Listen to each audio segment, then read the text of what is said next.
Hello, welcome to Okawa Book Club. So we're your hosts, I'm Dylan. I'm John. And we're going to be discussing the teachings of Ryuho Okawa.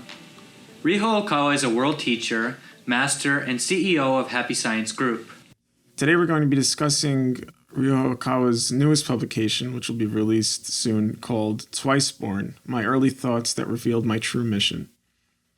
If I were to summarize this book, I would consider it an autobiographical account of Ryuho Okawa's early years in his life, which led up to his great enlightenment at the age of 24.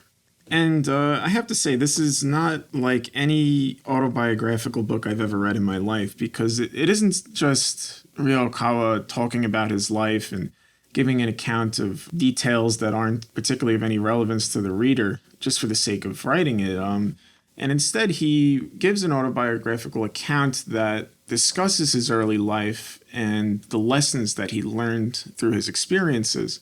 And he then takes those lessons and writes about them in a way that the reader can learn from them in their own lives and benefit from them. So I really found that remarkable when I was reading this book, that it wasn't just, someone talking about themselves. It was him teaching you while he's just talking about his own experiences. Yeah, that's so fascinating. Especially because everything he's accomplished now, you get to see where he came from and how he came to his conclusions about his way of thinking, that he would depart on his disciples and his readers. He went through a lot of trials, and he came from the ordinary. He came from just a young man from a very rural area of Tokushima, which is an island in Japan. And he essentially rose up from nowhere to become something huge, to become someone very influential. It was significant that he learned these ideals of self-help, of being essentially humble and trying to work hard to develop his own mental and physical abilities in this tough situation, and then learning the importance of patience and also being imparted these philosophical ideals from his father, who helped guide him as a young man to help develop these very deep philosophical perspectives on life. But there's a lot more than just his early years that's discussed in his book. It's essentially his fundamental insights and discoveries about life. His ideal of being independent as being important, of maintaining diverse values, and the importance of believing in Buddha and God, and things like the notion of time and eternity. What is time and what is eternity? He goes very deep in his philosophical insights. So you can learn so much from this book. And what I really enjoyed about his thoughts and insights into those things that you just described, Dylan, is that he doesn't just deliver them as a teaching, but it reveals his thought process and how he was analyzing things from so many different perspectives, so many different angles, and coming to conclusions that were very well-rounded and thorough in his own search for truth. Yeah, like for example, he tends to advocate a kind of prosperity way of thinking in the modern age, but actually he was raised by his father, who was reading him Karl Marx as a young man. He essentially transcended Marx's idea and realized the flaws therein.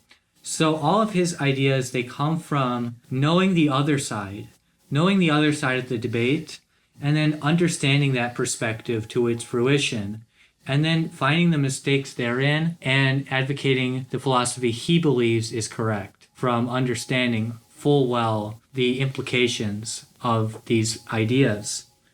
And I think that's something really important in life, unless you take the time to thoroughly understand ideas that you may consider as being opposing to you, you're never going to have a full, comprehensive perspective of those things.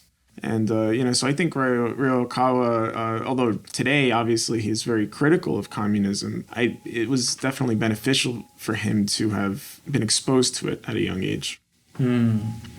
Yeah, and he was also exposed to Christianity and Buddhism, which Happy Science tends to take the salvational aspect of Christianity and the enlightenment aspect of Buddhism, merge them, and then bring them to a new heights. So it's always important to look where these ideas sprang from and how they came to be so important in a later time. Earlier, you had mentioned the idea of starting from the ordinary, and that Ryokawa just started as an ordinary person. And I think that that's so important because so many of us, and maybe most of us, are really just ordinary people. We may have ordinary financial means, ordinary intelligence, and so on and so forth. And I think the idea is when you accept that and don't feel bad about it, to just accept, the ordinary parts of ourselves, that can lead to us achieving extraordinary things because we're starting from that as a foundation. Whereas when we don't accept it or we feel disgruntled about it, it makes progress very difficult. And I found that, along with independence and the emphasis upon that, to be definitely underlying themes in this book.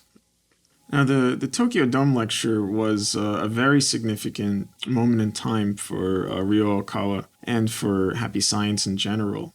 For those who don't know of the Tokyo Dome, it's a rather enormous stadium in Japan. And as you can see from the picture that is shown in part 2 of the book, The Victory of Faith, which was the name of the lecture, it was absolutely packed with 50,000 people. And this was early on in Ryo Okawa's development of Happy Science and giving his lectures.